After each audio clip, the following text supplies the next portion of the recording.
Protecting our pets. Some of the staples on your holiday table could land your fur baby in the ER. And get this, a few of the hidden dangers surprise seasoned pet parents in our own newsroom. Coming up, the foods and ingredients your animals need to avoid at all costs.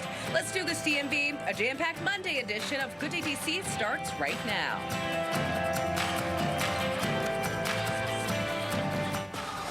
A health alert for other vital members of our families. We're talking about our pets. That's right, Marissa. Yes. You're in the newsroom with a big warning to owners about hidden holiday dangers. Yeah, we want to protect our fur babies and make the holidays safe for everybody involved. Well, we have one of our favorite families here, so it's certainly fitting. Dr. Eric Cryan with Nova Mobile Vet. Welcome back to Fox 5. Your daughter's here and more guests. Introduce us. Yes, this is Carina, my youngest daughter. She's here, the honorary member of Huntrix, like her shirt. This is my practice manager, Robert. They're helping me with my wild doggies. That's Loki and that's Nala on the ground there. Oh, and they're so good and well behaved. At least for starters. Sometimes, yeah. They are. And you also like the Demon Hunters, right, K-Pop? Yeah. Yeah, I checked out the shirt. I watched the first 30 minutes. I got to finish it and learn the songs and all that good stuff.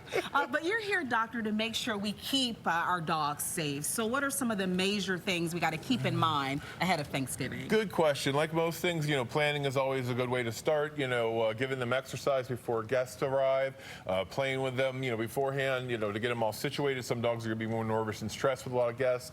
So keeping away for that reason. And even if they're great with other people, sometimes keeping away from the dinner table if someone's allergic, or overwhelming people like my Italian in-laws will try to always slide them food and stuff, and sometimes, that's not the best thing for them. And so there's a lot of classic holiday dishes. We worry about what's in there. Stuffing can have garlic, leeks, onions. That can cause problems, and can be considered toxic. They're sulfides. They can cause anemia.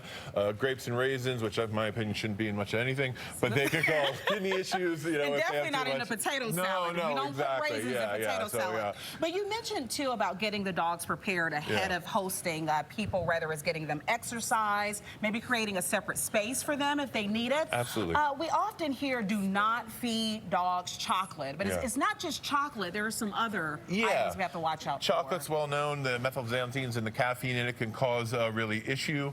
Some other kind of non-common things, nutmeg can be an issue. It can cause toxicity and high doses can cause seizures and neurologic things.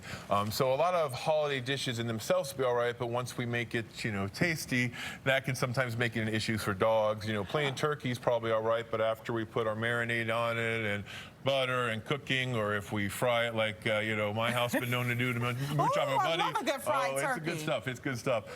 That can be really rich, and some dogs and cats, when they eat that, can cause actually pancreatitis, and that can go from just mild GI upset to real serious medical issues that can be uncomfortable. The other thing we always worry about are bones. People want to give them cooked bones and things like that. Even if most of the time it's all right, I'm going to be biased. I'm going to see the times it's not, and so bones can, get charred and broken up and cause real issues in the GI tracts. We want to avoid those as well. We know we see that a lot, even with the turkey. Giving them the bones when it's all said and done. I see Carina here. She's, I guess, Nala. You want her to do tricks, and you're giving her treats that are approved by your dad. Yeah. What's the best part of the holidays and spending it with your family and your pets? Yeah, that's my best part, is getting the family gathered around, having some time off work to spend with them. We generally go around the table and make them all embarrass themselves and say what they're thankful for, so that's always, enjoyable to do. So, friends and family, having them close is always, the key part of the holidays. And so I've been prone to like the, the turkey and the football and Thanksgiving as well. Oh, you're not, look, if there was ever a day, that's the day to go all in.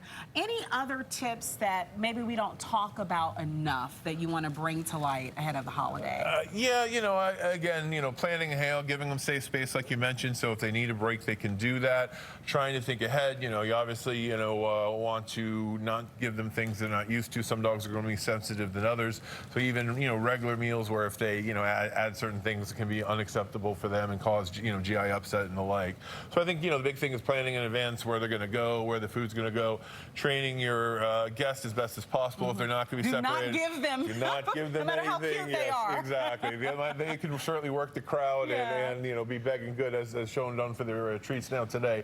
So yeah, planning in advance, telling your people, keep them separate for those toxic food is With a big eyes thing. like that could definitely be tempting. Oh but you yes, yes. Can't give in. It's hard to say no.